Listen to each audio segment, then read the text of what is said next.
মোগল সম্রাটদের একজন। মোগলদের ইতিহাস বড় পুরাতন এবং বড় আশ্চর্যজনক। এরা একসময় ইসলামের সাংঘাতিক বিরোধী ছিল। তখন তাদের নাম এইটা ছিল না, তাদের নাম ছিল তাতারি। ওই তাতারিদের মধ্যে চেঞ্জ আর পরিবর্তন আসার পরে এরা নাম পাল্টাই ফেলেছে। এরা এদের নাম আর তাতারি রাখে নাই। এদের পূর্বপুরুষ একজন মোগল আছে, ওই নামই তারা তাদের পরিচয় দিয়েছে শরম এবং লজ্জা থেকে বাঁচার জন্য। যে একসময় আমরা এত বর্বর ছিলাম, ইসলাম বিদ্বেষী ছিলাম, ইতিহাসে ওই পাতাকে ঢাকার জন্য নাম পাল্টাইছে মোগল সম্রাট। মূলত এরাই তাতারি, এরাই হালাকু খান চেঙ্গিস খানের সন্তান, যারা বাগদাদকে তছনছ করেছে, খেলাফতে ইসলামিয়াকে তছনছ করেছে, ইসলামী ডকুমেন্ট, ইসলামী কুতুবখানাকে যারা তছনছ করেছে। ইতিহাস তাদের পিছনে ভালো নয়, কিন্তু আল্লাহর মেহেরবানিতে দিলের মালিক আল্লাহ, এদের অন্তরের মধ্যে পরিবর্তন আসছে। একসাথে তারা মুসলমান হইয়া ইসলামের বিশাল শক্তি হয়ে গেছে। ওটা একটা লম্বা ইতিহাস, কিভাবে তাদের মধ্যে পরিবর্তন আসছে, কার মেহনতে, কার দোয়ায়। ইতিহাসের ওই অংশটা আমাদের জানা থাকা দরকার, ওদিকে আমি যাব না। আখের তাদের মধ্যে পরিবর্তন আসছে এবং এরা সবাই ইসলাম বান্ধব হয়ে গেছে। পার্সোনাল লাইফে এদের অনেকেই খুব একটা ভালো ছিল না, এদের মধ্যে বিলাসিতা ছিল, কিন্তু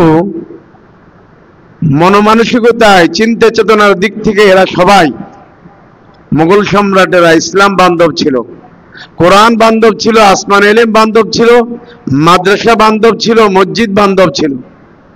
এতে করে সম্ভব হয়েছে রাজ কোষাগার থেকে এই মাদ্রাসাগুলি সাপোর্টে অর্থ বরাদ্দ দেওয়ার সহজ হয়েছে, মসজিদগুলোর জন্য অর্থ বরাদ্দ দেওয়া সহজ হয়েছে, অক্ষ স্টেট মসজিদ মাদ্রাসার পেপারে বয়তুল মাল থেকে দেয়াটা সহজ হয়ে গেছে। তাহলে ব্যক্তিগতভাবে খারাপ হইল, চিন্তা চেতনা এরা ভালো ছিল। অনেকেই আমাদের সমাজে এখন আছে, তার আমল ভালো না, নামাজ পড়ে না, কিন্তু ইসলামের জন্য জান দেওয়ার জন্য প্রস্তুত। যখন নাকি এরকম কোন উপলক্ষ তৈরি হয়, মাদ্রাসার জন্য, আলেম ওলামার জন্য, রাসূলের জন্য, দ্বীনের জন্য, এখনো আছে। তো মুঘলরা ছিল এই প্রকৃতির, কিন্তু এদের মধ্যে কিছু কিছু বাদশা ছিল ব্যতিক্রমী। তারা শুধু ইসলাম বান্ধব ছিল না, তারা বড় বুজুর্গও ছিল, তারা বড়। আজকে তো আমাদের ধারণা এরকম হয়ে গেছে যে রাষ্ট্র ক্ষমতা যারা থাকবে এরা আবার বুজুর্গ কেমনে হয়, এরা হবে বেনামাজি, বেপর্দা, এরা হবে বেআমল। ভালোভাবে বললে, খারাপভাবে বললেও বলা যায়, ওটা বললাম না। অনেকেরই ধারণা এরকম যে এই দায়িত্বগুলি বা সে মনে করে আমি কি মোল্লাদের মতো কি 5 ওয়াক্ত নামাজ পড়বো, আমি একজন দেশের ফার্স্ট ক্লাস ব্যক্তিত্ব, আমরা কি মোল্লাদের মতো নামাজ পড়তে পারি, মোল্লাদের মতো কি আমাদের জীবন আচরণ হবে, আমাদের জীবন আচরণ হবে ইউরোপের মতো।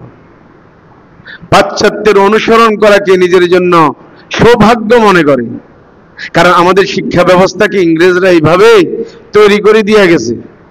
চিন্তা চেতনা হয়তো এরা বাংলাদেশি হবে, কিন্তু দেখতে এরা হয়তো আকারে আকৃতি বাংলাদেশি হবে, চিন্তা চেতনা ইউরোপিয়ান হবে। ইউরোপের সভ্যতা অনুসরণ করতে তাদের ভালো লাগবে। এই জন্য আমাদের রাষ্ট্র ক্ষমতায় যারা যায়, একেবারে একজন এমপি থেকে শুরু করে উপরে যত পোস্ট আছে, সবার মন মানসিকতা এরকম। ব্যতিক্রমী যে একজন হইতে পারে, কিন্তু তখনকার সময় একটা সময় রাষ্ট্র ক্ষমতার অধিপতি পাশাপাশি দ্বীনের লাইনে একজন পাক্কা এবং সচ্চা মুসলমান, একজন আল্লাহর ওলি ছিল অনেক বাদশাহ। তোর মধ্যে একজনের নাম কি সুলতান মাহমুদ গজনবী রাহিমাহুল্লাহ তাআলা। ওনার বাবাও একজন ন্যায়পরায়ণ বাদশাহ ছিল, নাম হইল সাবাকতাগিন। বাবার বাদশাহ হওয়ারও লম্বা কাহিনী আছে, সেটা বলবো না, আমি এখন ছেলের কাহিনী বলবো। সুলতান মাহমুদ গজনবী বহুত বড় বুজুর্গ বাদশাহ ছিলেন। বুজুর্গ হওয়ার কারণে ওনার মনের মধ্যে তিনটা প্রশ্ন। আপনারা আমার কথা বুঝতেছেন? ঘুম আইতেছে? আপনাদের ঘুম আসার যুক্তিকতা নাই। ঘুম যদি আসে আমার আসবে, কারণ আমি দেরিতে শুয়েছি। কিন্তু আল্লাহর মেহেরবানি, আমি জীবনকে এরকম নিয়ন্ত্রিত করছি, অসময়ে ঘুম আসলে আমার কাছে চান্স পায় না। যদিও আমার ঘুম জমা আছে, এটা একটা টাইম আছে। টাইম ছাড়াও আমার কাছে যদি আসে, সে অবমূল্যায়নের শিকার হয়। তাকে আমি চান্স দিই না। তাকে বলি, তুমি যে আসছো, তোমার কোনো টাইম টেবিল নেই, অসময় তুমি আসছো, আমি তোমাকে রিসিভ করতে পারবো না, সরি, দুঃখিত, তুমি এখন আমার থেকে বিদায় নাও, যখন সময় হয় তখন তুমি আসবা, তখন তোমাকে আমি যথাযথ মূল্যায়ন করার চেষ্টা করব। মাশাআল্লাহ তো পড়ছেন, নিজেরা কি এরকম জীবনকে এভাবে তৈরি করছেন? অসময়ে ঘুম যাওয়ার প্রবণতা আমাদের অনেক বেশি। আল্লাহ আমাদেরকে এই প্রবণতা থেকে হেফাজত করুক। সুলতান মাহমুদ গজনবী, ওনার মনের মধ্যে তিনটা প্রশ্ন। কয়টা প্রশ্ন? প্রথম প্রশ্ন হলো, আমি তো ন্যায়পরায়ণ বাদশাহ হিসাবে পাবলিকও স্বীকৃতি দেয়, নিজকেও আমি ওইভাবে পরিচালনা করার চেষ্টা করি। যদি সত্যি আমি একজন ন্যায়পরায়ণ বাদশাহ হই, তাহলে কেন আমি আমার নবীজি রাসূলুল্লাহ সাল্লাল্লাহু আলাইহি ওয়াসাল্লামকে খাওয়াবে দেখি না? আমি যদি এত ভালো বাদশাহই হই, তাহলে আমি রাসূলুল্লাহ সাল্লাল্লাহু আলাইহি ওয়াসাল্লামকে কেন স্বপ্নে দেখি না? উনি এত ভালো হইয়াও কখনো রাসূলুল্লাহ সাল্লাল্লাহু আলাইহি ওয়াসাল্লামকে স্বপ্নে দেখেননি। রাসূলুল্লাহ সাল্লাল্লাহু আলাইহি ওয়াসাল্লামকে স্বপ্নে দেখার বাসনা কার অন্তরে না আছে? অনেকে আবার কি দেখে না দেখে হাইটা হাইটা গপ মারে। যদি দেখে থাকেন, এটা গোপন রাখেন, এটা একটা মাকাম আল্লাহ আপনাকে আতা করছে, বলবেন মাকাম, এটা খতম হয়ে যাবে। এটা অনেকের অভ্যাস, খুব দাবি করে আমি এই খাবে দেখছি, এই খাবে দেখছি, এই খাবে দেখছি। আমাদের উচ্চ পর্যায়ের বুজুর্গরা ওনারা বলেন, তুমি তো এই খাব দেখছো, আমি তো জীবনে এত বড় উচ্চ মাকামের খাব দেখিনি। কি বুঝাইতে চাইলেন? বুঝাইতে চাইলেন এই যে তুমি যে দাবি করো এটা দেখছি, এটা দেখছি, এটা বলো কেন? এটা বলার বিষয়? খাব নিজের কাছে রাখতে হয় হেফাজত করে। যদি ভালো কোনো খাব দেখেন, কারো কাছে বলবেন না, বললে খতম হয়ে যাবে মাকাম। বাদশার প্রশ্ন হলো, আমি কেন রাসূলের খাবে দেখি না? আমি কি আমল করলে না জানি রাসূলুল্লাহ সাল্লাল্লাহু আলাইহি ওয়াসাল্লামকে খাবে দেখতাম? একটা প্রশ্ন। দ্বিতীয় প্রশ্ন হলো, আমার বাবা হইল বাদশাহ সাবাকতাগিন, ইনি জীবনে শুরুতে ছিলেন রাষ্ট্রের একজন সিপাহী, ডিফেন্সের লোক, প্রতিরক্ষা বিভাগের লোক। আর এই বিভাগের লোকদের এক জায়গায় থাকার অধিকার নাই, সুযোগ নেই। সরকার এদেরকে শুধু কেবল কি করে, এক জায়গা থেকে আরেক জায়গায় ট্রান্সফার করে, বদলি করে। এই পর্যায়ে আমার বাবা দেশের এই প্রান্ত থেকে ওই প্রান্তে ছুটে বেরিয়েছেন, মা তো বাড়িতে একা। আমার মা যদি কোনো খেয়ানত করে থাকে, আমি সত্যিই আদর্শ বাবার সন্তান কিনা এর কি গ্যারান্টি? খামোখা মনের মধ্যে প্রশ্ন। প্রশ্নটা বুঝে আসেনি? সত্যিই এই আদর্শ বাবা, ন্যায় পরায়ণ বাদশাহ, নেককার বাদশার সন্তান, তার ঔরসে আমি জন্মগ্রহণ করেছি, এর কি গ্যারান্টি? আমার মা কোনো খেয়ানত করলে তো আমি যতই দাবি করি সাবাকতাগিনের ছেলে, আসলে আমি ভিন্ন কিছু। খামোখা ওনার মনের মধ্যে এই প্রশ্ন, আমি যে আমার বাবার ঔরসের জেনুইন সন্তান, এটার কি গ্যারান্টি? দ্বিতীয় প্রশ্ন। তৃতীয় প্রশ্ন হলো, যদি জানতাম দ্বীনের ওই খাত যেখানে 2 পয়সা বিনিয়োগ করলে সবচাইতে বেশি সওয়াব হবে, 2 পয়সা খরচ করলে দ্বীনের সবচাইতে শ্রেষ্ঠ খাত ওটা, যদি আমি জানতাম রাজকোষাগার থেকে দেশের দায়িত্বশীল হিসাবে, বাদশাহ হিসাবে সর্বোচ্চ বাজেট আর বরাদ্দ আমি ওই খাতে দান করতাম।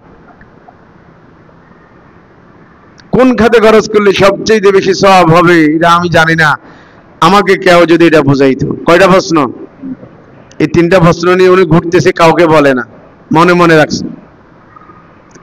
এক রাত্রের ঘটনা, তিনি ছদ্মবেশে ঘুরে বেড়াচ্ছেন, একজন ওহীর ইলমের তালেব ইলম, সেই ওহীর ইলম, একজন ওহীর ইলমের তালেবুল ইলম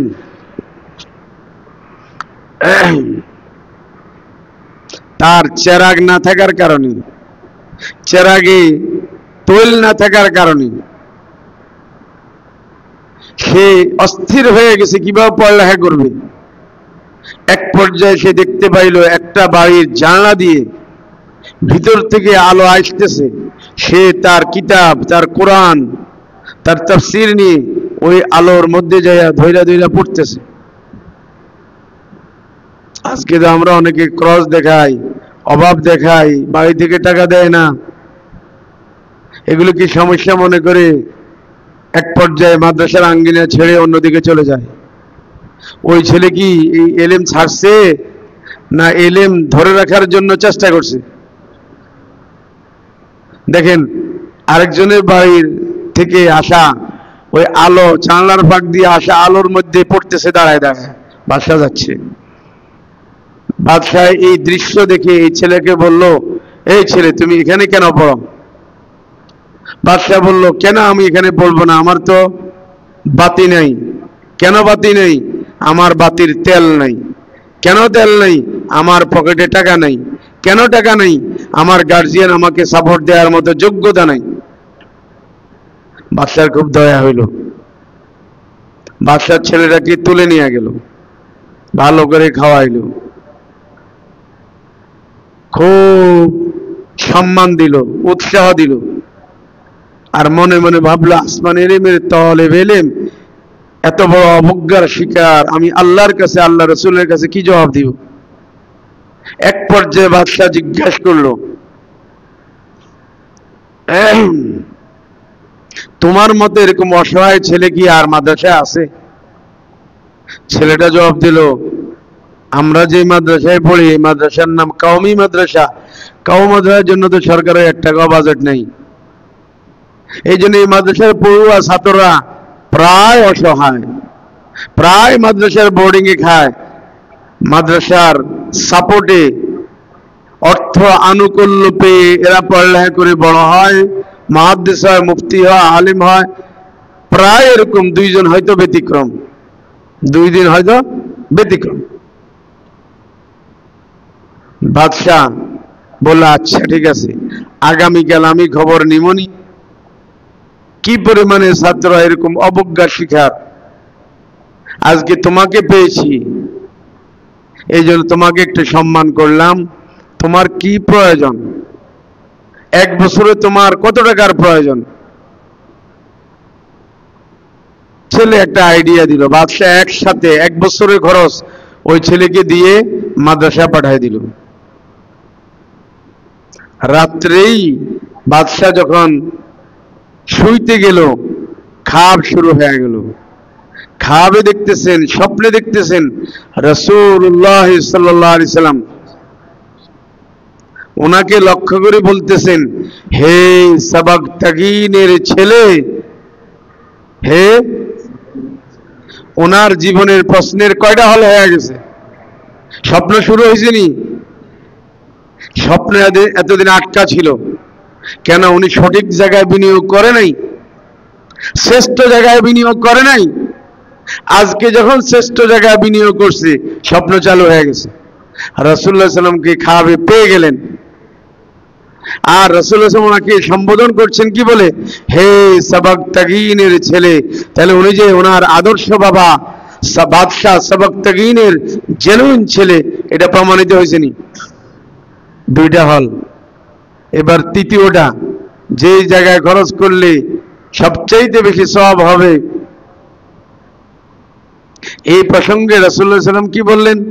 তুমি আমার মেহমানদেরকে, আমার মেহমানকে, ইসলামের মেহমানকে সম্মান দিয়েছ, আল্লাহ তোমাকে সম্মানিত করো।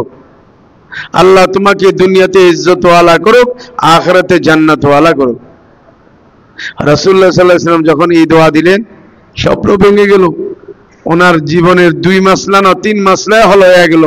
ওনার বুঝতে বাকি নেই, এতদিন খাপ আটকা পড়ছে তলব ইলমের জন্য আমি বিনিয়োগ করি না এই জন্য, এবং আমার বুঝতে বাকি নেই যে দ্বীনি লাইনে খরচ করার সবচেয়ে উৎকৃষ্ট জায়গার নাম হচ্ছে এই মাদ্রাসা, এই তলবুল ইলম।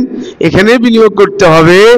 সকালে মন্ত্রীদেরকে ডেকে নির্দেশ দিল আমার বাইতুল মাল থেকে সর্বোচ্চ বরাদ্দ এবং বাজেট হবে এ আসমানি ইলম, ওহির ইলমের তলব ইলমদের জন্য।